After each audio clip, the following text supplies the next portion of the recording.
지금 당장 여러분의 계좌는 조용히 녹아내리고 있습니다. S&P 500 지수는 현재 3.4%의 수익률을 돌려주고 있습니다. 하지만 물가 상승률이 이 수치를 넘어선다면 여러분이 주식시장에 머무는 매일매일 여러분은 가난해지고 있는 것입니다. 이것은 가정이 아니라 수학적 사실입니다. 이런 상황에서 평범한 지수 추종이나 현금 관망은 여러분의 미래를 파괴합니다. 그래서 우리는 오늘 QQQ, QLD, TQQQ라는 거대한 부의 이동 경로에 집중해야 합니다. 1960년대 이후 지금과 똑같은 경제적 지표가 나타났을 때 주식시장은 예외 없이 붕괴했습니다. 1987년 블랙먼데이, 1999년 닷컴 버블, 2007년 금융위기 모두 예외는 없었습니다. 대다수의 사람들은 정부의 후행성 지표만 바라보며 안심하다가 모든 것을 잃습니다. 하지만 지금부터 말씀드릴 내용에 집중하신다면 주식시장에서 빠져나간 거대한 자본이 정확히 어디로 향하는지, 그리고 남들보다 먼저 그곳의 QQQ, QLD, TQQQ를 통해 어떻게 자리를 잡아야 하는지 완벽하게 깨닫게 되실 것입니다. 아무도 말해주지 않는 불편한 수학의 진실을 먼저 보여드리겠습니다. 여러분이 지금 S&P 500 인덱스 펀드에 투자한다면 평균적으로 3.5%의 수익률을 기대하게 됩니다. 은행 이자보다 낮다고 생각하시며 안도하실 것입니다. 하지만 이 3.5%라는 숫자는 물가 상승률이라는 진짜 괴물 앞에서는 아무런 의미가 없습니다. 인플레이션이 2%라면 여러분은 1.5%의 실질 수익을 얻고 있는 것입니다. 훌륭하진 않아도 구매력은 커지고 있습니다. 하지만 현실은 다릅니다. 지정학적 갈등으로 유가는 40% 가까이 폭등했습니다. 석유는 단순히 자동차에 넣는 연료가 아닙니다. 배송, 제조, 난방, 농업 그리고 여러분이 소비하는 모든 물건의 원가에 스며들어 있습니다. 유가가 40% 오르면 그 비용은 경제 전반으로 퍼져나갑니다. 이미 인플레이션은 3.3%를 기록했습니다. S&P 500에 투자한 사람들은 지금 겨우 본전을 치고 있는 셈입니다. 더 무서운 사실은 이 3.3%가 고점이 아니라는 것입니다. 유가가 급등하면 주유소 기름값이 가장 먼저 반응하고 이것이 3.3% 상승의 주된 원인입니다. 하지만 해운 운임이나 원자재를 통한 운송 비용이 물가 지표에 반영되기까지는 시간이 걸립니다. 최근 유가가 일시적으로 9% 하락하며 안도하는 기사들이 쏟아졌습니다. 하지만 조금만 멀리서 바라보시기 바랍니다. 40% 폭등 후 9% 하락은 여전히 전쟁 발발 전보다 30% 이상 높은 수준입니다. 에너지 시장은 진정된 것이 아니라 여전히 폭발을 준비하고 있습니다. 정부의 물가 데이터는 항상 현실보다 늦습니다. 이 시차 때문에 유가 급등의 진짜 피해는 아직 공식 데이터에 완전히 나타나지 않았습니다. 곧 발표될 지표에서 인플레이션이 3.8%나 4%까지 치솟는다면 수학적으로 여러분의 실질 수익률은 마이너스로 돌아섭니다. 주식이 폭락해서가 아니라 인플레이션이 주식의 가치를 조용히 삼켜버렸기 때문에 여러분은 매일 돈을 잃게 되는 것입니다. 실질 수익률이 마이너스로 돌아서는 이 신호는 투자 역사상 가장 끔찍한 기록을 가지고 있습니다. 1987년을 돌아보시면 실질 수익률이 마이너스로 돌아선 지 몇 달 만에 주식시장은 하루 만에 30% 폭락했습니다. 아침을 먹기도 전에 평생 모은 은퇴 자금이 증발했습니다. 1999년 닷컴 버블 최고점에서도 사람들은 모두 자신이 부자가 되었다고 착각했습니다.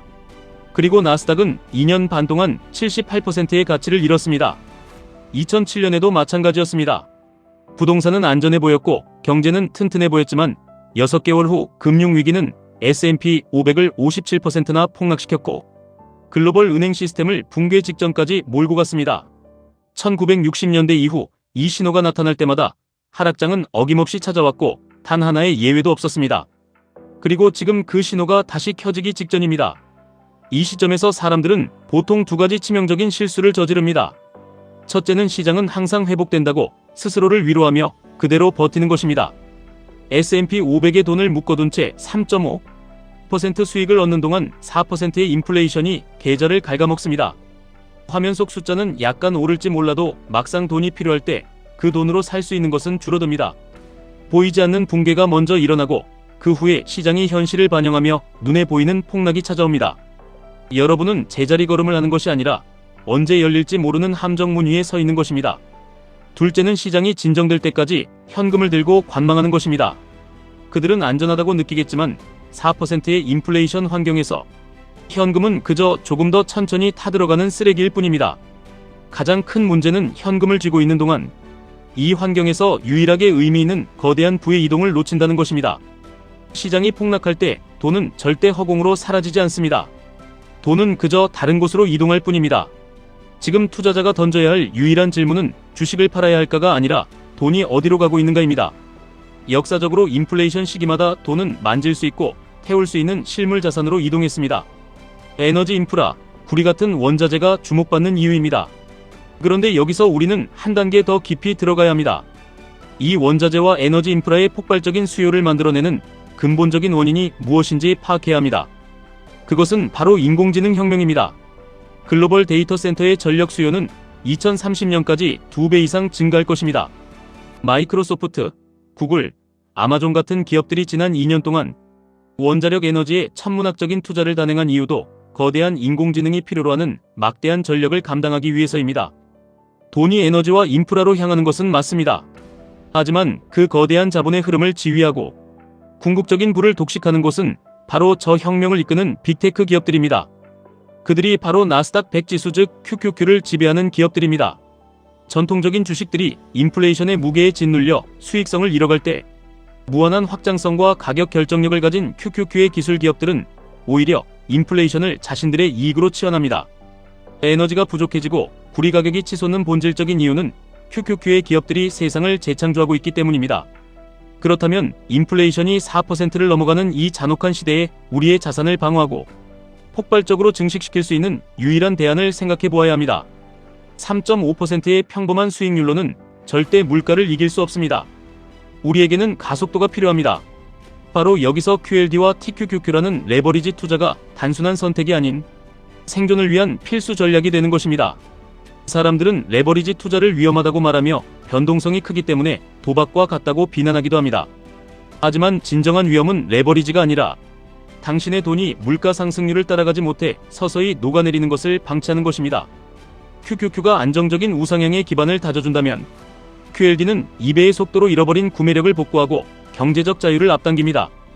그리고 TQQQ는 3배의 레버리지로 거대한 부의 이동 사이클에서 여러분을 압도적인 승리자로 만들어줄 것입니다. 물론 시장이 흔들리고 실질 수익률 마이너스의 경고가 현실이 되어 단기적인 폭락이 올 수 있습니다. 그때 TQQQ의 계좌는 반토막이 날 수도 있습니다. 하지만 여러분 이것을 두려워해서는 안 됩니다. 거대한 인플레이션 파동 속에서 현금을 쥐고 벌벌 떠는 자들은 결코 부를 얻지 못합니다. 폭락은 끝이 아니라 돈의 주인이 바뀌는 거룩한 의식이기 때문입니다. 구리의 사례를 보십시오.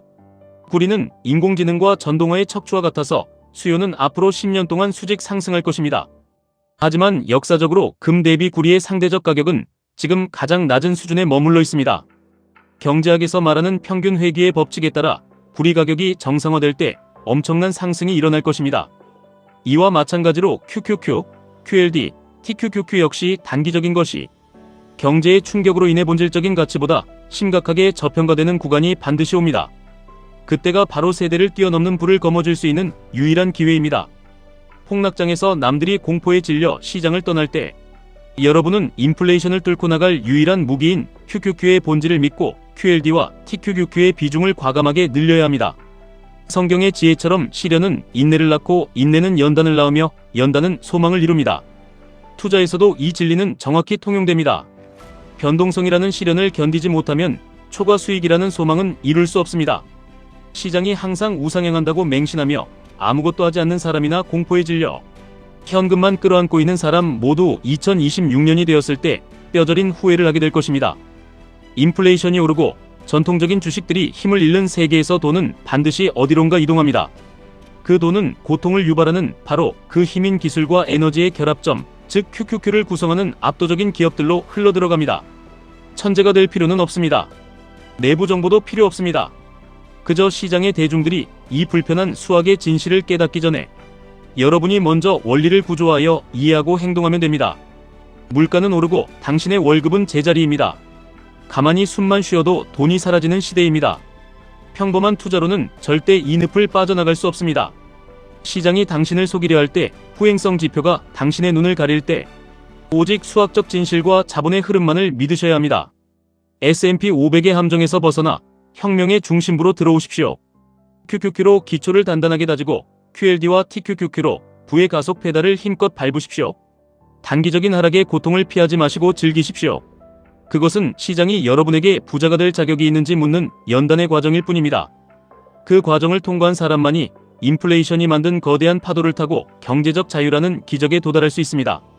이것은 단순한 투자가 아니라 당신의 가난을 끊어낼 마지막 기회입니다. 수학은 거짓말을 하지 않으며 자본은 언제나 가장 뜨겁고 효율적인 곳으로 흐릅니다. 여러분의 자산이 QQQ, QLD, TQQQ를 향해 쏟아져 내리도록 지금 당장 물길을 트십시오. 남들이 모두 눈치를 챌 때면 이미 늦습니다. 지금 당장 이 잔인한 수학의 굴레에서 벗어나 진정한 부의 궤도에 올라타시길 바랍니다. 지금까지 1분 투자 하이젠버그였습니다.